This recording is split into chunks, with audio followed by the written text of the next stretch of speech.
Bien, vamos a hablar un poquito de lo que, ampliar lo que hablamos ese día en la clase. Siente la positiva. Vamos a hablar sobre los conceptos básicos de lo que es la semiología, la historia clínica y la entrevista de los signos vitales. Siguiente. Vamos a ir un poquito rápido, ¿no? Vamos a hablar sobre lo que es la semiología, los signos, los síntomas patognomónicos y de ahí un poquito de lo que es los signos vitales y el examen físico pulmonar. Siguiente.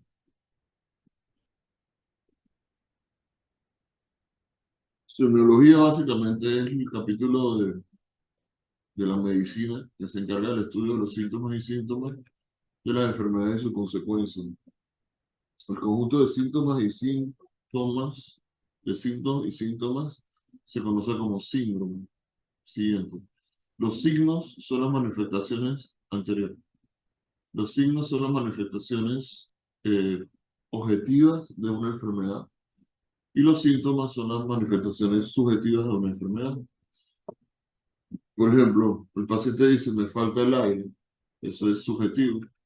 Y después ustedes comprueban que el paciente tiene sibilancia, que el paciente está con broncoespasmo, entonces es un signo. Hay signos que pueden ser síntomas también. Entonces, siguiente diapositiva. Vemos que el signo patognomónico es aquel que demuestra la existencia de forma absoluta de una enfermedad X. Eh, por ejemplo, aquellos pacientes que tienen fiebre tifoidea, que de repente el paciente tiene fiebre y no aumenta la frecuencia cardíaca y más bien la frecuencia cardíaca se mantiene baja, por decirles algo. Las manchas de Koplik en el sarampión también. Entonces, la propedéutica clínica básicamente es el conjunto ordenado de métodos y procedimientos para, a partir de los signos y síntomas, elaborar un diagnóstico. Entonces, básicamente, lo que es la propedéutica o lo que es la historia clínica es como tener un software y con el software usted lo que hace es ver al paciente y en base al paciente usted va a tener un pensamiento de tipo ordenado para hacer lo que es el diagnóstico. Siguiente.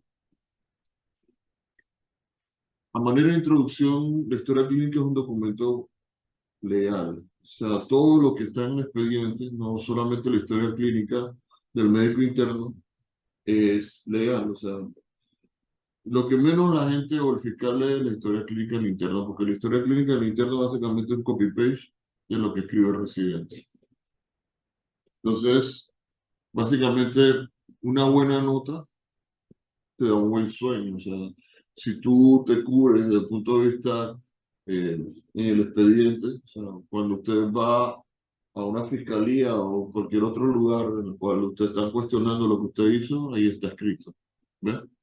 Entonces, quizá eso es lo que no entiende ni el interno, ni lo entiende el residente, ni siquiera el funcionario. O sea, hay que escribir el expediente y hay que escribir las cosas que uno hace con el paciente en el expediente. ¿Ves? Asimismo, ustedes también tienen que escribir. Se conversó con el familiar está de acuerdo con el tratamiento que se le está dando al paciente en este momento. Punto. ¿Ya? Siguiente. La historia clínica nos sirve a nosotros para eh, también hacer estudios, o sea, estudios de tipo de epidemiología, en base a los diagnósticos que nosotros tenemos con los pacientes. Nos sirve para colocar lo que son las órdenes médicas, las notas de evolución. Nosotros vamos a utilizar el sistema SWOT, las notas de enfermería que son importantes. A veces los diagnósticos están en la nota de enfermería y los laboratorios, los exámenes de laboratorio que el paciente tenga. Generalmente los laboratorios no se están colocando en el paciente, sino que uno lo va a buscar en el sistema. Y a medida que el sistema se actualice y haya mayor sistematización, nosotros vamos a ver que no vamos a necesitar,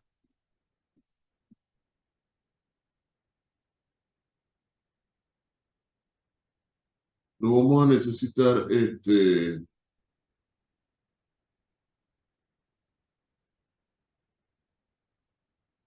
no vamos a estar necesitando que nos digan cómo están los laboratorios. Generalmente, como nosotros manejamos pacientes en UCI, y yo también se los enseño a los residentes de otras especialidades, casi siempre yo tengo una hoja frontal en la cual yo voy anotando los laboratorios que se le va pidiendo a diario a los pacientes, los cultivos y esas cosas en la primera hoja. Cosa que si en algún momento necesito comparar los laboratorios de antes de ayer, por ejemplo, con lo que tenemos hoy, nosotros lo podemos hacer también. Siguiente. Cuando yo pido un estudio, yo lo tengo que ver. O sea, si usted pide una radiografía, usted tiene que ir, buscar su radiografía y mirarla. Si usted pide un ultrasonido, usted tiene que ir, buscar su ultrasonido y mirarla. No importa si está informado o no está informado, usted lo tiene que ver. Porque esa es la única forma que usted va a aprender a entender lo que dice el laboratorio, lo que dice el ultrasonido, y usted puede sacar conclusiones en base a eso de cuando usted lo ve de forma patológica, ¿no? O sea, usted tiene que acostumbrar a su ojo a ver. Entonces, la historia clínica generalmente nosotros se la vamos a realizar al paciente. Algunas veces la vamos a tomar de forma indirecta del expediente y otras veces a través del familiar. Usted tiene que dejar que la persona hable. A veces habla demasiado y usted sea pausar y pregúntele al paciente las cosas como más o menos usted le interesa en ese momento. Escuchar al paciente es dejar el celular. Hoy en día, la mayoría de los médicos andan con el celular en la mano y a ver qué es lo que usted tiene así, aquí está tu receta y dale. O sea, esa parte usted tiene que, un buen médico escucha a su paciente. Y en ese momento, hasta sería mejor colocar su celular en vibración y tratar de ponerle toda la atención al paciente. Usted no puede estar atendiendo al paciente y está viendo su reloj o está viendo el celular. Eso cae mal. Y es de mala educación también. ¿Ves? Si a usted le están pagando por atender a un paciente, entonces dedíquele tiempo a ese paciente. Siguiente. Siguiente. Entonces, aquí están las cosas que van en la historia clínica, ¿no? Los datos personales, motivo de consulta, la enfermedad actual, los antecedentes personales, patológicos, no patológicos, si fuma, no toma, etcétera. Si se ha puesto las vacunas, dónde vive, ¿ve? Si su papá es hipertenso, su mamá es diabética. No, que mi tatarabuela era diabética, no. Papá, mamá, hermano, punto, para de contar. Papá, mamá, hermano, punto, para de contar. El examen físico, al final usted hace sus consideraciones diagnósticas en base a lo que está en la historia clínica, en la enfermedad actual y a lo que usted encontró en el examen físico y a los antecedentes del paciente, ¿no? Y de ahí viene la nota de evolución. Siguiente. El mundo masculino de 51 años que prefiere presentar dolor torácico en la semana de evolución y piensa que es indigestión. Siguiente.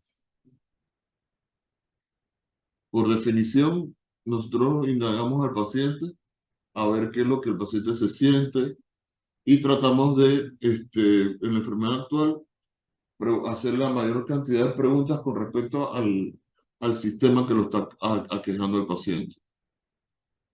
Siguiente.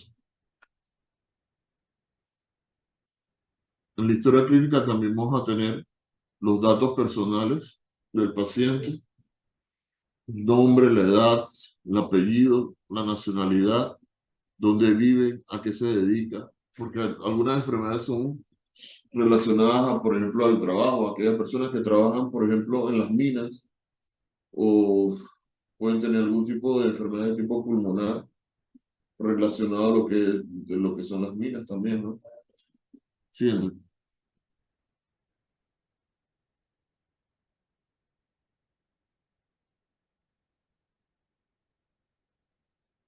lo que se les dijo, ¿no? Que tienen que colocar los signos y síntomas en base a la evolución del tiempo.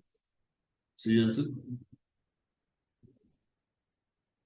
Entonces, dentro de la enfermedad actual que este paciente tiene, sabemos que el dolor del pecho ha durado de 2 a 3 minutos, es repetitivo y se asocia sobre todo al ejercicio y tiene una hipertensión no controlada. Siguiente. Los síntomas y síntomas principales también son llamados de presentación del enfermo como la queja o quejas que se traducen en por qué el paciente fue al médico, básicamente. Y tratemos, si estamos en la dolencia principal, podemos hacerlo con las palabras del paciente y el momento que el paciente lo refiere. Pero ya cuando estamos en la enfermedad actual, lo tenemos que hacer con términos médicos claramente. Siguiente. Vemos lo que son los síntomas cardinales que el paciente tiene, los síntomas que son comunes y los síntomas patognomónicos, lo que habíamos hablado anteriormente. Siguiente. Los signos negativos, por ejemplo, si un paciente viene con dolor en el pecho y usted le pregunta si le duele cuando es cuando el paciente respira. Los signos positivos, por ejemplo, cuando usted está examinando un paciente, el paciente viene con un dolor a nivel de lo que es la vesícula y usted le toca el área por debajo de lo que son las costillas y el paciente salta, entonces usted piensa que ese paciente pudiese tener una colecistitis. ¿Ve? Los síntomas que son pronósticos, por ejemplo, si un paciente tiene un linfoma y el paciente tiene un cáncer de páncreas y tiene lesiones a nivel periumbilicales que son palpables, que son ganglios, son signos de mal pronóstico. ¿Ya? Siguiente.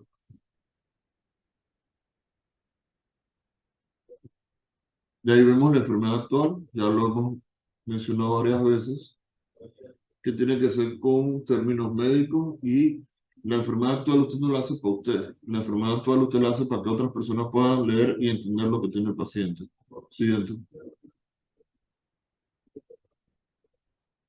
Las preguntas que usted le va a preguntar o que le tiene que hacer al paciente, usted va a utilizar verbos como qué, cuándo, cómo, por qué, cuándo empezó a sentirse mal, cómo empezó la enfermedad, con qué síntomas se le presentó. ¿Ves? Pero en realidad, la mayoría de ustedes cuando están en el internado lo que hacen es que copian la historia del médico interno, del médico residente. Entonces se está perdiendo esa parte. Quizás son tantos internos y tantos residentes que rotan por el hospital que al final se les olvida que la función más importante de ustedes como médicos es hacer la historia clínica. No es llevar y traer muestras, no es hacer curaciones, sino tratar de hacer bien la historia clínica para cuando ustedes estén en consulta o estén fuera del hospital, ustedes sepan lo que tienen que hacer con el paciente. Pero si usted se dedica durante 2 años solamente a llevar muestras y sacar muestras, entonces, ¿cuándo usted va a aprender a ser médico? ¿Ves? Entonces, ustedes ahorita están comenzando, en un par de semanas van a estar en los centros de salud, en el hospital viendo pacientes y se darán cuenta de las cosas que yo le estoy diciendo, ¿no? O sea, usted tiene que comprometerse a hacer la historia clínica y hacerlo usted mismo para poder, usted mismo pueda hacer el diagnóstico diferencial de ese paciente y tratar de ver cómo usted va a tratar a ese paciente. Cuando le toquen los turnos, usted lleva un librito y el librito usted, cuando tenga, por ejemplo, un infarto, usted lea el infarto y que, bueno, si tengo un infarto, ¿qué medicamentos le voy a poner el infarto? ¿Ves? Si tengo una neumonía, ¿qué medicamentos le puedo poner a la neumonía? Y no lo tiene que hacer directamente en el expediente, usted lo puede hacer en una hoja aparte. Pero esa es la forma en que uno aprende. Siguiente. Los antecedentes personales, ¿no? Pues, cómo fue el nacimiento, sobre todo en pediatría. A qué edad comenzó a caminar, a qué edad comenzó a hablar. ¿Ves? La mujer cuando tuvo la primera menstruación, cómo es el ritmo menstrual, cuánto embarazo ha tenido, compañeros sexuales, algunas veces preguntan también. Siguiente. Los antecedentes personales patológicos, ¿ves?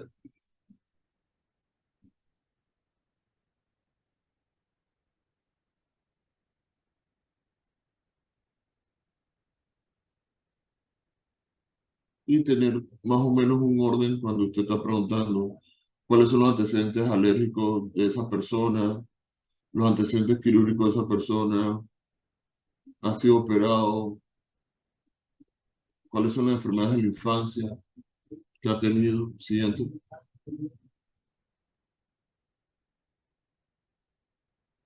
Eh, ¿Cómo es la casa? ¿Cuántas personas viven? ¿Tiene agua? ¿Tiene techo? ¿Es de cemento el piso? Siguiente.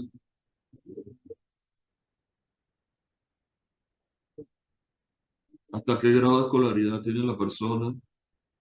¿A qué se dedica?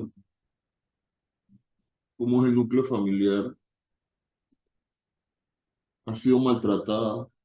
A veces hoy en día está de moda lo que es el maltrato, a lo que es de género, y son cosas que más adelante vamos a tener que estar preguntando también dentro de lo que es la historia clínica.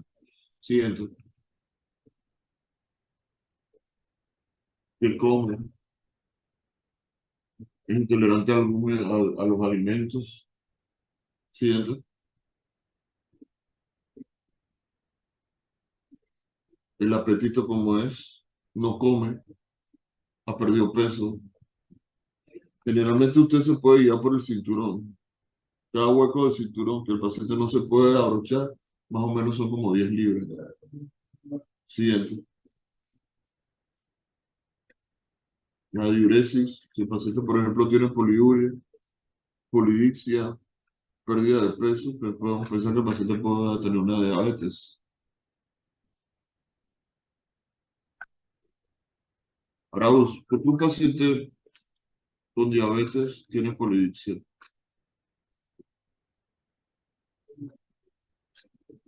Dice,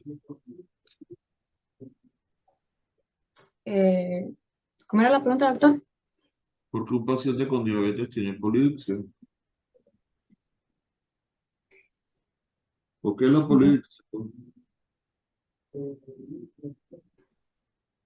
No recuerdo. Ya. ¿Y por qué un paciente con diabetes tiene polidipsia? Tampoco recuerdo. Dice, No, no recuerdo, doctor. ¿qué es la diabetes? ¿Cómo? ¿Y qué es la diabetes? ¿Qué es la diabetes? Ujú. Es el, ¿cómo es el,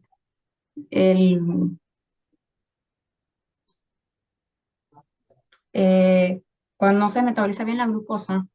Ya. Siguiente diapositiva.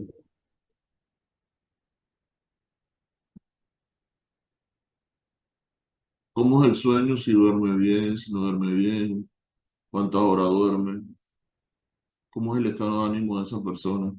Siguiente, siguiente, siguiente. ¿Qué toma? Si toma alcohol, si lo toma todos los días. Ya, siguiente. ¿Qué drogas utiliza? Si usa drogas, si la usa intravenosa, si lo usa por la nariz. ¿Qué medicamentos utiliza? ¿Cómo se llaman? El nombre genérico. Es obligación de ustedes buscarlo. Y la dosis, cómo lo está utilizando. Y la actividad física que el paciente tiene, ¿no? Siguiente. Los antecedentes ya le dije, mamá, papá, hermano. Siguiente. Siguiente. El examen físico generalmente lo comenzamos con la inspección, como dijo la doctora ayer, pero lo más importante para nosotros es los signos vitales. Siguiente. ¿Cómo son los signos vitales del paciente? Siguiente. Y que los signos vitales este, se corroboren con los hallazgos físicos que usted encuentra en el paciente. Cómo está el estado de conciencia, cómo está la persona, si está en decúbito, si viene entrando caminando bien, la forma que está arreglada, eh, si está muy desaliñado. ¿Sí? cómo es la cara, cómo es el estado nutricional, cómo es el estado de hidratación de él. Siguiente. Cómo está la piel, cómo está el sistema linfático. Siguiente. El sistema osteoarticular, por ejemplo, si el paciente puede tener desviación a nivel de los dedos de la mano. Siguiente. Cómo está la cabeza, el cuello, lo sostiene.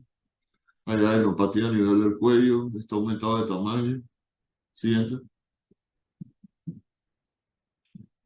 Dentro de los principios básicos para examinar al paciente, usted tiene que tener buena luz. Él tiene que estar concentrado y la posición correcta del enfermo. Siguiente.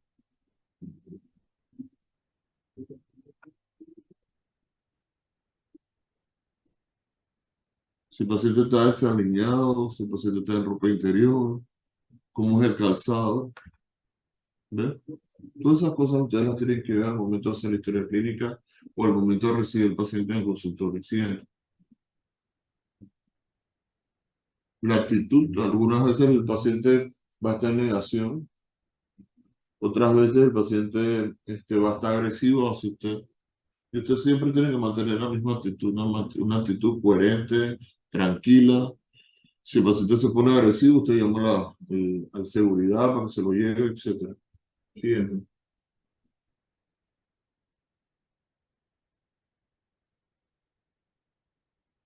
Y la actitud, por ejemplo, de los pacientes que tienen pancreatitis, son los pacientes que están en posición fetal.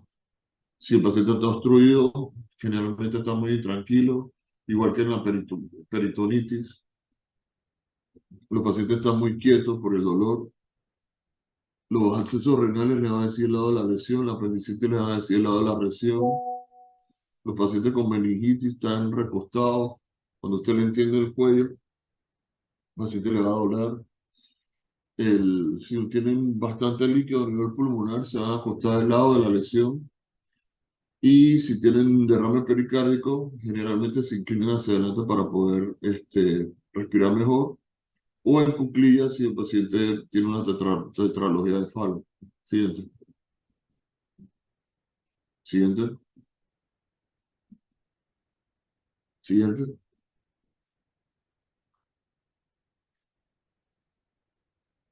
¿Cómo es el hábito corporal de él? Si el paciente está atlético, si está ectomórfico, si el paciente es pícnico porque está obeso. Siguiente. Siguiente.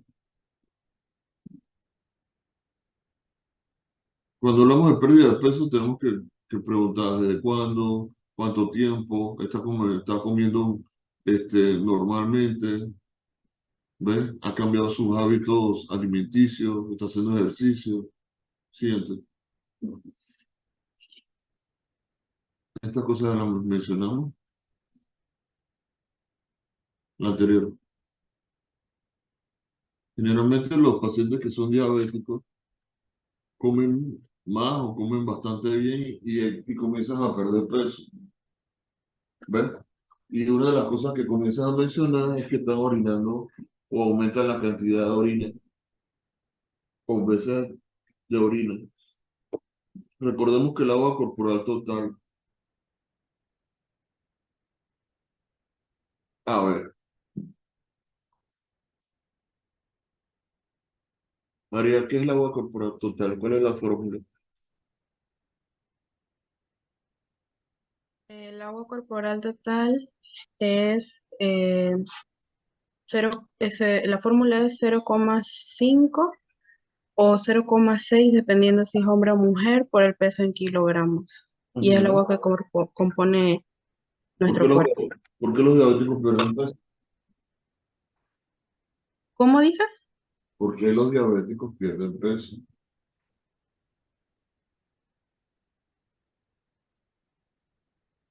No recuerdo ahorita, doctor. Mm.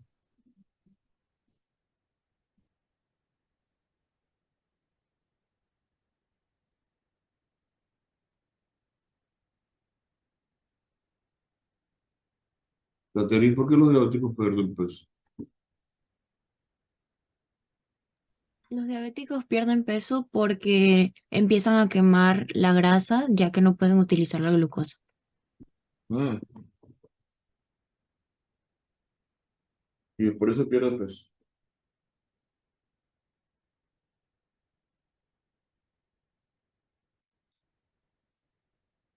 Ustedes en fisiología no dieron diabetes, Catherine. ¿Sí? No dieron diabetes. Sí. Mm. Y entonces, ¿por qué los diabéticos pierden peso?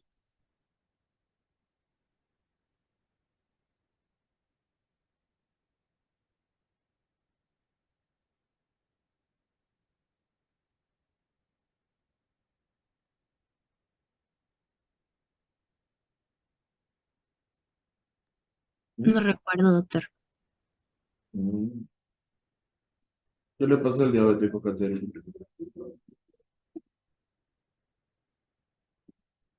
La insulina que produce al inicio no es suficiente ¿Es y crea resistencia. el tipo uno y el tipo 2? Primero crea resistencia a la insulina, entonces ¿Qué no puede pasa, meter qué glucosa, pasa con el azúcar en la sangre? aumenta Mm.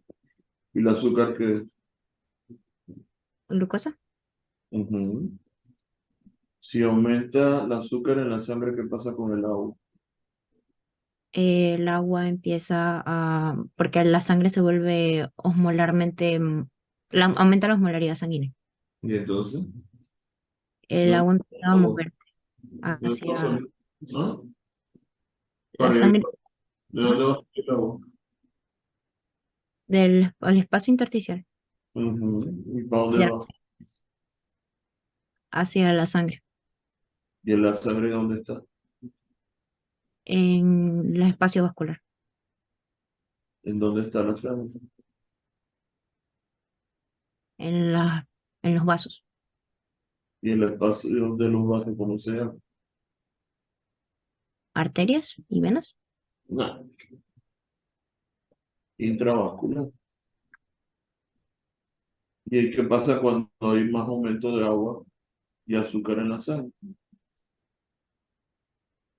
Los riñones empiezan a funcionar más, empiezan a botar más. Ajá. ¿Y entonces eso cómo se llama? Poliuria, Mm, poliuria. Ya. Y si tú estás perdiendo agua, ¿qué se va activo? perdón, ¿qué sé qué? Si usted está perdiendo agua, ¿qué se va a activar? La ADH, La ADH. Ujú. Y entonces el paciente que va a tener, polidipsia, no, ¿qué va a mm, tener el paciente?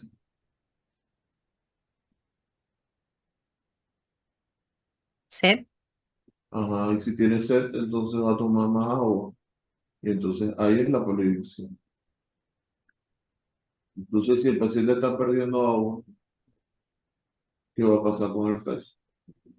a disminuir, Y entonces, ¿por qué el paciente pierde el peso? porque está botando más agua.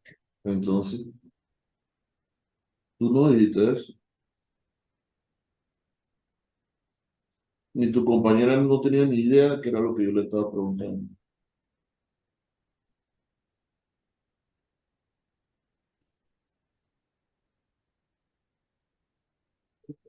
El día de mañana yo creo que ustedes se acuerdan de esto. ¿Ya?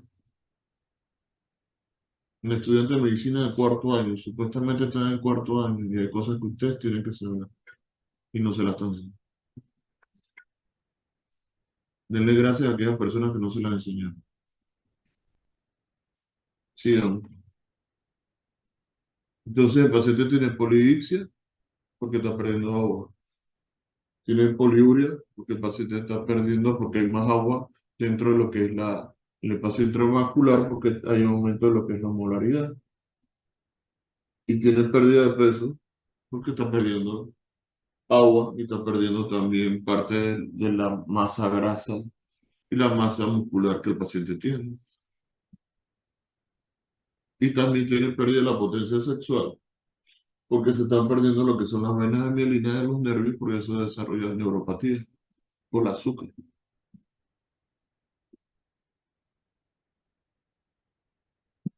Siguiente. Dependiendo de la fase, nosotros podemos hacer diagnóstico. Por ejemplo, la fase inexpresiva, los pacientes que tienen Parkinson. Siguiente. Pacientes con cirrosis van a tener aumento de lo que es la parótida y van a tener los ojos amarillos, o sea, ictericia. No puede haber ictericia sin los ojos amarillos. ¿Ya? Siguiente. La fase hipertiroidea, el paciente tiene los ojos saltones hacia afuera, prácticamente no los puede cerrar, o sea, lo que es el exoftalmo. Siguiente. La fase cuchinoide, el paciente está hinchado, tiene la cara así que parece como un toro, ¿ves? Y atrás en la espalda también tiene como un ajío. Siguiente. La fase con síndrome de Down, los ojos oblicuos, con microcefalia, macroglosia. Siguiente. Vamos a revisar lo que son las pieles, las faneras también. Y vamos a buscar si hay lesiones primarias o lesiones secundarias a nivel de lo que es la piel. Siguiente. Vemos lo que es la mácula, o sea, una mancha, lo que es la pápula, una elevación, lo que es el nódulo, una elevación un poco más grande en lo que es la pápula, las vesículas que tienen líquido, bulas que son confluencia de vesículas y pústula que es una vesícula con pus. Siguiente. Y la vamos viendo. Siguiente. Y los cambios de coloración a nivel de lo que es la piel. Siguiente. Roja, flush, cianosis. Por ejemplo, ayer hablamos del paciente que está en shock. Y a veces los pacientes que llegan en shock llegan en un momento tan chocado que comienzan a hacer cianosis. Yo he visto pacientes de color azul llegar a cuarta urgencia por el déficit de oxígeno que ese paciente tiene, de entrega a nivel de lo que son los tejidos y están prácticamente azul. Generalmente esos pacientes se mueren. Siento. Siguiente. Ahí lo vemos la cianosis central, la cianosis periférica. Puede ser también que tenga un vaso tapado o tenga una trombosis arterial y de repente lo que va a tener dolor es dolor, el paciente va a tener dolor y va a tener cianosis distal. Siguiente. Siguiente. Siguiente. ¿Cómo están las uñas? Las uñas también nos pueden decir si, por ejemplo, el paciente tiene micosis a nivel de las uñas, pueden estar azules también. ¿Ves? Siguiente. ¿Cómo camina la persona? Si la persona se sostiene, se cae. ¿Ves? Si, por ejemplo, tiene una lesión a nivel del cerebelo, o sea, va a caminar como un borracho. Siguiente.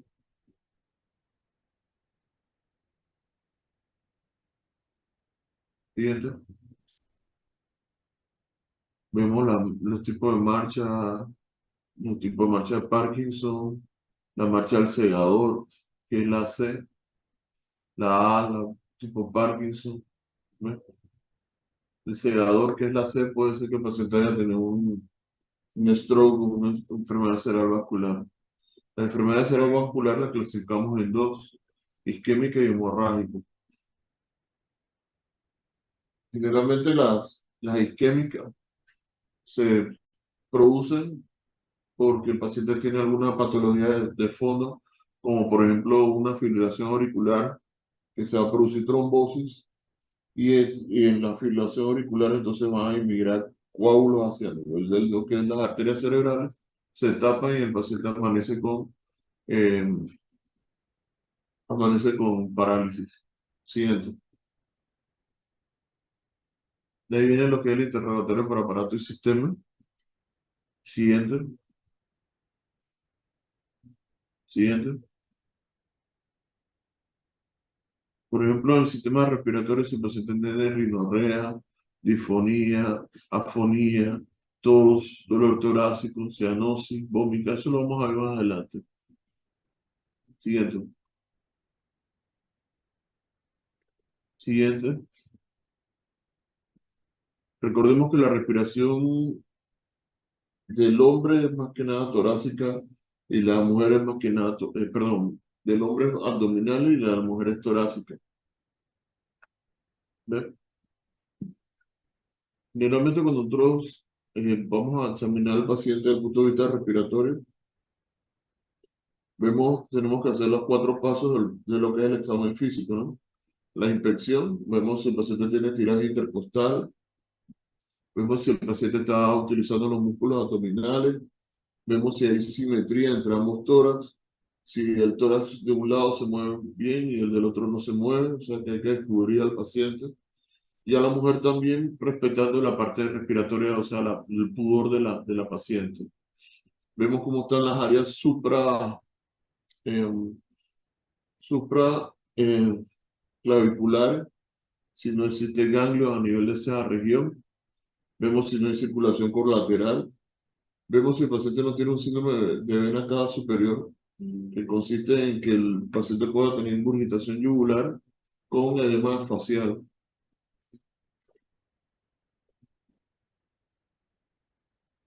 Paulette, ¿cuáles son las causas del síndrome de vena cava superior?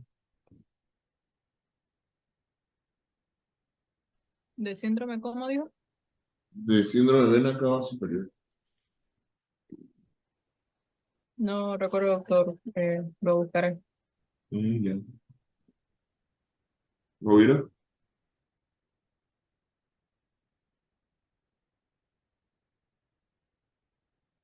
No recuerdo, doctor. Investigaré. Hay 4 Ts que se pueden producir por una masa a nivel de mediastino y que te puede llevar a síndrome de vena cava superior. Las 4 T son el terrible linfoma, el teratoma,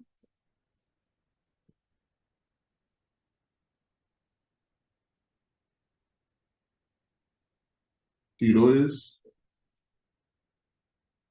y quimoma. Siguiente. Entonces, los ruidos respiratorios se pueden clasificar en dos, continuos y discontinuos. Los ruidos respiratorios continuos son las sibilancias y los ruidos respiratorios discontinuos son los crépitos. Entonces, cuando nosotros estamos examinando lo que es pulmón, usted va, lo primero es la inspección, segundo, viene lo que son la palpación. Y en la palpación usted tiene que poner las manos a ambos lados de los pulmones para tratar de comparar lo que son los ruidos. Entonces nosotros lo que estamos buscando son las vibraciones vocales provocadas. Entonces, nosotros le pedimos al paciente que diga 33. Después de la palpación viene la percusión. Entonces, el pulmón es hiperresonante. Resonante, perdón. Y después entonces viene lo que es la auscultación. La auscultación podemos dividirlo en ruidos pulmonares normales o sin presencia de ruidos pulmonares anormales, los crépitos, que son los ruidos discontinuos, las sibilancias, que son los ruidos continuos. El estudiante que ponga murmullo vesicular normal del primero a sexto año, en el momento que sea mi estudiante lo fracaso, porque en el pulmón no hay vesícula. Entonces, ¿cómo va a tener murmullo vesicular normal? Esa es una forma de hablar antigua de antes cuando era la semiología, pero no hay murmullo vesicular. Siguiente. Ahí vemos cómo nosotros vamos a comparar y cómo vamos a percutir. Tenemos que percutir entre los espacios intercostales. Siguiente. Y vemos la forma en que nosotros estamos ocultando que tiene que ser de ambos pulmones en forma comparativa. Siguiente.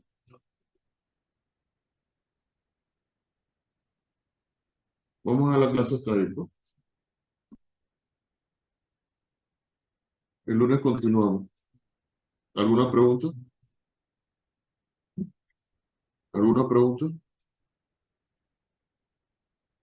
Doctor, cuando mencionó la fase de hipertiroidismo, que dijo que no se podían cerrar los ojos completamente, ¿qué tan frecuentes eran las infecciones oculares? Es que una vez lo leí como que se podía lesionar la córnea, pero no sé si eso ocurre la mayoría de las veces. ¿Dónde eres de Colombia? Sí, doctor. ¿De qué lado?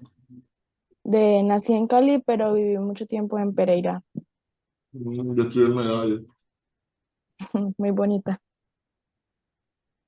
Cali, Cali no es, bueno, Cali es como muy caliente, ¿no? Sí, Eh, pero la mejor para visitar es Medellín. bueno, no sé. Pereira nunca he ido. Se lo Eh, recomiendo. y te digo lo que dicen de Pereira. Dentro de los ojos, el paciente tiene exoftalmo. ¿Qué quiere decir que tiene exoftalmo? O sea, que tiene los ojos hacia afuera. Y como no Ujú. lo tiene, no lo puede lesionar, obviamente se puede lesionar lo que son las escleras, porque se le pueden resecar. Ujú. Aparte de eso, esos pacientes van a estar así medio locos, o sea, son así como alterados desde el punto de vista nervioso, tienen taquicardia, están bien sudorosos, inclusive pueden tener hasta fiebre. Entonces, esas son las cosas que usted tiene que ver en el paciente que tiene hipertiroidismo. Perfecto, gracias. ¿Alguna otra pregunta?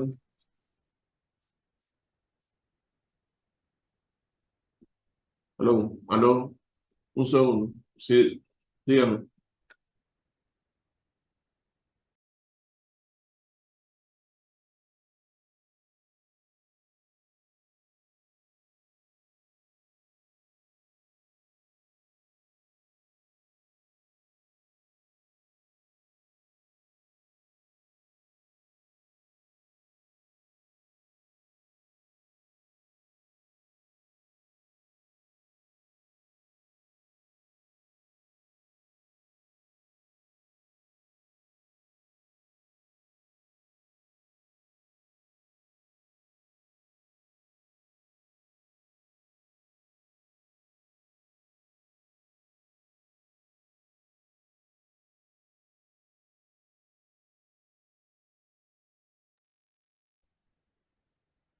Dentro del punto de vista pulmonar, hay tres o cuatro grandes síndromes que usted va a encontrar.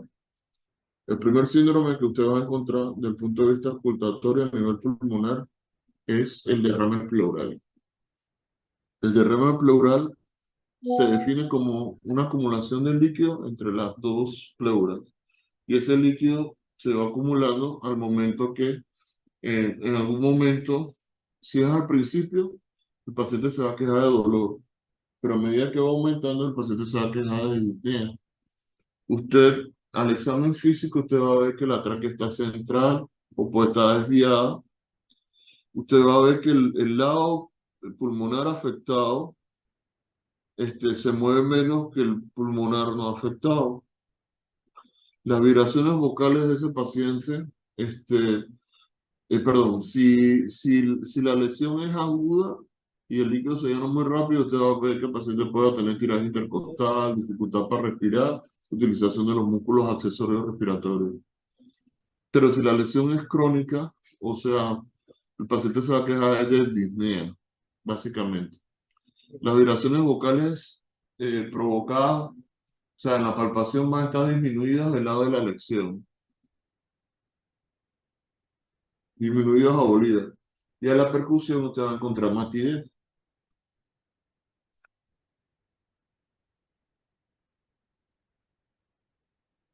A la ocultación usted va a encontrar que los ruidos respiratorios van a estar ausentes.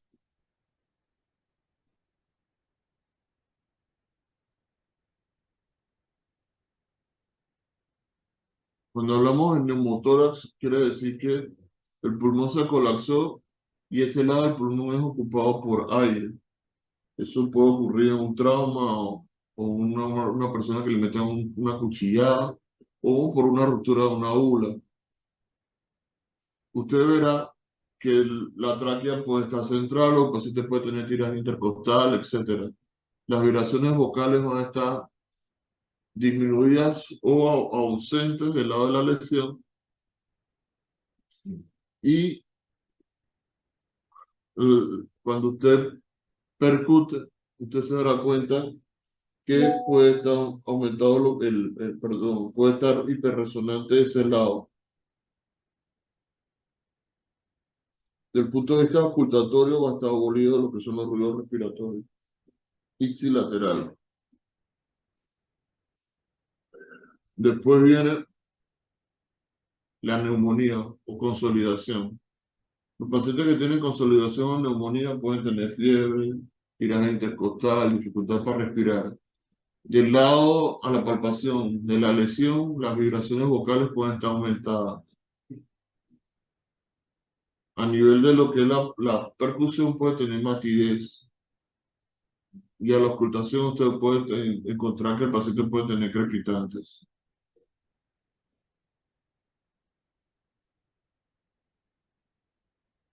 Básicamente con esto hemos terminado lo que es la parte del examen físico pulmonar.